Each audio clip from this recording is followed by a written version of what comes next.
Good morning, नमस्कार, आदाब, सत श्री अकाल। मैं रिया सिंह आपकी न्यूज एंकर लावाफारा मीडिया से जुड़ गई हूं आपके साथ देश विदेश की ताजी खबरों के साथ। तो आइए नजर डालते हैं 30 जून की सुर्खियों पर। जिसके लिए चीन पर थे निर्भर, अब भारत उसका करेगा निर्यात, सरकार की हरी झंडी। कोरोना संकट की वजह से स्थितियों से ने ऐसी करवट ली है कि भारत को अपनी ताकत का एहसास हो गया है। दरअसल जिन चीजों के लिए भारत हमेशा पूरी तरीके से चीन समेत दूसरे देशों पर निर्भर था, आज उसी फील्ड में भारत ने अपना सिक्का जमा लिया है। अब भारत दुनिया भर में सप्लाई के लिए तैयार है और सरकार ने भी हरी झंडी दिखा दी है। बढ़ते कोरोना केस के बीच महाराष्ट्र में 31 जुलाई तक बढ़ा लॉकडाउन, जानिए नए नियम। महाराष्ट्र में कोरोना वायरस की खतरनाक स्थिति को देखते हुए प्रदेश सरकार ने 31 जुलाई तक लॉकडाउन बढ़ाने का फैसला किया है। समूचे महाराष्ट्र, खासकर मुंबई और पुणे में कोरोना वायरस के संक्रमण में तेजी देखी जा रही है। संक्रमण पर रोक लगाई जा सके, इसके लिए सरकार ने प्रदेश में लॉकडाउन की मियाद बढ़ाने का फैसला किया है। लॉकडाउन की शर्तें: मास्क पहनना अनिवार्य, 2 गज की दूरी बनाए रखना जरूरी, बड़ी भीड़ जुटाने पर प्रतिबंध, 50 मेहमानों के साथ शादी का कार्यक्रम, अंतिम संस्कारों में 50 से ज्यादा लोग नहीं जुटेंगे, सार्वजनिक जगहों पर थूकने पर लगेगा जुर्माना। चीन को वीके सिंह की 2 टूक, मोदी सरकार हर विकल्प के लिए है तैयार।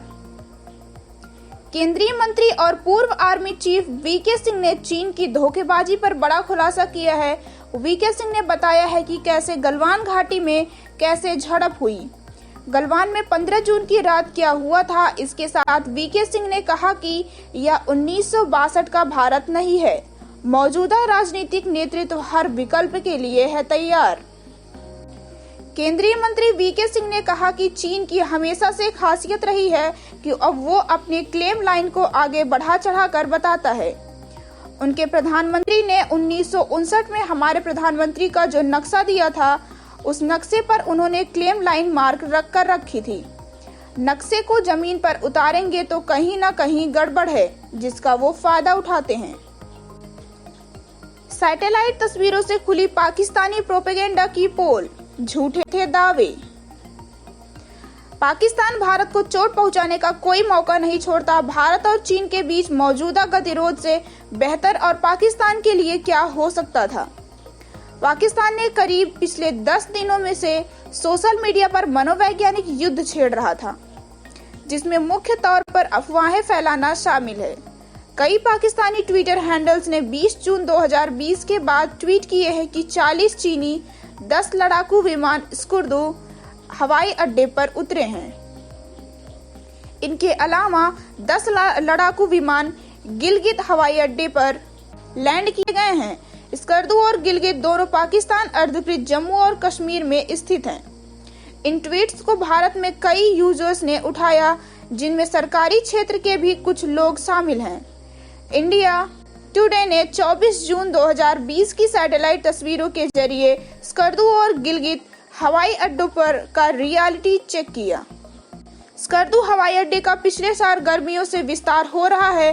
पाकिस्तान वायुसेना ने यहां एक अतिरिक्त हवाई पट्टी की मांग की थी। नई हवाई पट्टी निर्माणाधीन है, लेकिन कोविड महामारी के कारण उसके काम में देरी हुई है। कब आएगी कोरोना की वैक्सीन, कहां तक पहुंचा ट्रायल? कोरोना वायरस से इस महामारी से पूरा दुनिया लड़ रही है और कई देशों के वैज्ञानिक और विशेषज्ञ वैक्सीन की खोज में जुटे हुए हैं। हालांकि अब तक इसमें कोई सफलता नहीं मिली है। अगर साल के अंत तक भी टीका खोजने में सफलता मिलती है, तो यह संभवतः दुनिया में पहला ऐसा टीका होगा जो इतने कम समय में विकसित होगा। ऑक्सफोर्ड यूनिवर्सिटी एस्ट्राजेनेका की वैक्सीन के अंतिम ट्रायल में पहुंचने की खबरों ने इस जानलेवा महामारी के खिलाफ वैक्सीन आने की उम्मीदों को पहले के मुकाबले काफी बढ़ा दिया है। गलवान में तनाव कम करने को चीन से तीसरी दौर की बैठक, कल चुशूल में होगी वार्ता। लद्दाख के गलवान घाटी में पिछले दिनों भारत भारत और चीन के सैनिकों के बीच हुई हिंसक झड़प के बाद दोनों देशों के बीच तनाव को कम करने के लिए बातचीत का दौर जारी है। कोर कमांडर स्तर पर तीसरे दौर की बैठक कल मंगलवार को होगी। पिछले 1 महीने के अंदर दोनों देशों के बीच कोर कमांडर स्तर पर यह तीसरी बैठक होने जा रही है।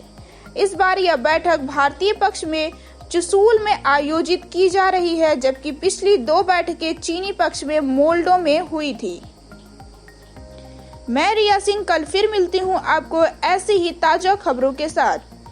तब तक के लिए जुड़े रहिए हमारे साथ। धन्यवाद।